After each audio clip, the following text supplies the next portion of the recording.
Alors, je me souviens très bien, quand en mars 1944, j'ai lu pour la première fois un résumé de ce programme que l'on devait distribuer clandestinement dans les boîtes aux lettres de Lyon et de sa banlieue. J'étais à Lyon, la responsable régionale des JLC, Jeunes Laïcs Combattants, et également avec 3 autres résistants, les responsables des jeunes communistes combattants, des étudiants catholiques et des jeunes du Front National, celui de l'époque. Nous étions membres de l'exécutif du FUJP, Force unie des jeunesses patriotiques, qui regroupait les mouvements de résistance réservés aux moins de 25 ans. Évidemment, aujourd'hui, l'intérêt porté aux jours heureux du CNR ne concerne que son 3e chapitre, alors que les 2 premiers étaient pour nous, les résistants en action, très instructifs. Rappelons aussi que le CNR fut créé à la demande de De Gaulle par Jean Moulin en 1943, peu de temps avant sa mort. Il fallut beaucoup d'efforts pour qu'une douzaine de représentants des mouvements de résistance parviennent à se réunir pour discuter de l'avenir du pays. Puis, parfois après d'âpres discussions, associer à leurs travaux des syndicalistes représentatifs du monde du travail. Puis, avec plus de réticence, les ex-dirigeants des ex-partis politiques qui ne furent pas considérés comme être ou avoir été collaborationnistes. Dans le texte du CNR, je relève la proposition numéro 5, demandant, je lis, l'augmentation des salaires et des traitements de façon à rendre à la population un minimum vital en matière d'alimentation, de chauffage et d'habillement. L'alimentation. Les restrictions, comme on disait durant la guerre, ne cessèrent pas avant 1948 pour les plus chanceux. Si on nommait ceux qui vivaient à la campagne, heureusement à l'époque les plus nombreux, et aussi ceux qui vivaient dans les villes en pouvant acheter au marché noir les denrées qu'en quelque sorte ils volaient aux plus pauvres. La faim tuait, encore dans les villes 2 ans après la fin de la guerre.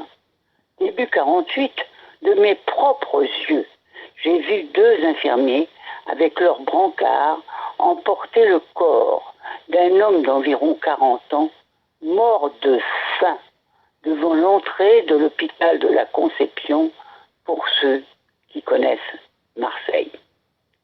L'hiver 1947, le thermomètre descendra à Paris et même dans le sud à moins 20 degrés. Puis ce fut un été si chaud que la terre refusa de produire et à nouveau un hiver 54 où on mourait de froid. Évidemment, pas de chauffage pour les Français depuis le début de la guerre, sauf pour les collaborateurs que l'on reconnaissait en regardant leur cheminée. Dès la fin de la guerre, les mineurs du Nord s'organisèrent pour augmenter la production réservée pendant toute l'occupation à l'Allemagne. Progressivement, on put ainsi installer un poêle à charbon dans les écoles. Un nombre important de banlieusards vivaient dans des taudis quand ce n'était pas dehors. Ce sera le résistant, devenu député, l'abbé Pierre, qui parvint à mobiliser la solidarité et à construire les Maos. C'est à nouveau une personnalité individuelle, Coluche, qui en 1985, l'une des années les plus dures que le capitalisme a imposées à la classe ouvrière, qui créera les restos du cœur, qui d'année en année doivent aider un plus grand nombre de familles vivant dans la 6e puissance mondiale. C'est intolérable. L'habillement. Je ne parlerai que des chaussures. Le talon de bois est aujourd'hui à la mode. Je n'en porterai pas, car il me rappelle la guerre et les enjeux romains, et le pire, celle des orteils, qui rendaient, comme je peux le temps témoigner, la marche extrêmement douloureuse, parfois même impossible. Dans les années de l'après-guerre, parmi les premières préoccupations de tous et chacun, était ce qu'on désignait sous le terme de reconstruction.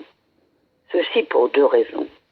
D'une part, parce qu'elle allait permettre une quasi-vie normale sur l'ensemble du territoire. Et d'autre part, parce qu'elle allait donner du travail aux 1 800 000 hommes qui seront libérés des prisons allemandes. Curieusement, je dis avec une certaine honte, on parlait peu des résistants déportés, même ceux que l'on connaissait, et encore moins du sort des Juifs. On avait faim en 1948 et pourtant, plan Marshall ou pas, dès 1947, nous rentrions dans une période de croissance, inaugurant les 30 glorieuses, qui, après tant de malheurs, seront bienvenues. On ne mesurait pas alors les méfaits de la surconsommation. Beaucoup des propositions du CNR ont été satisfaites. Je relève cependant, pour prendre un seul exemple, qu'il y a encore beaucoup à faire pour que, et là je lis, les fonctions les plus hautes soient réellement accessibles à tous ceux qui auront les capacités requises pour les exercer, et que soit ainsi promue une élite véritable, non de naissance, mais de mérite, et constamment renouvelée par les apports populaires. Répondre à votre question m'a fait abandonner ma première impression. Je ne vois plus de similitudes importantes, si ce n'est une catastrophe touchant le monde entier, entre notre virus et la Seconde Guerre mondiale, alors que je suis persuadé que s'inspirer du travail des résistants au nazisme, appartenant à des partis ou organisations politiques d'idéologies différentes, qui nous ont donné le programme du CNR, reste d'actualité.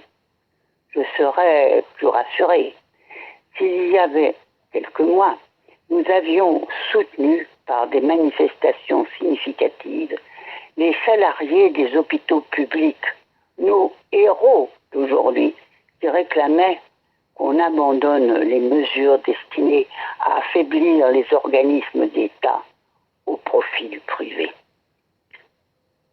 Pour être optimiste, je conclurai que notre actualité est en train de modifier dans le bon sens les rapports sociaux en les rendant plus solidaires.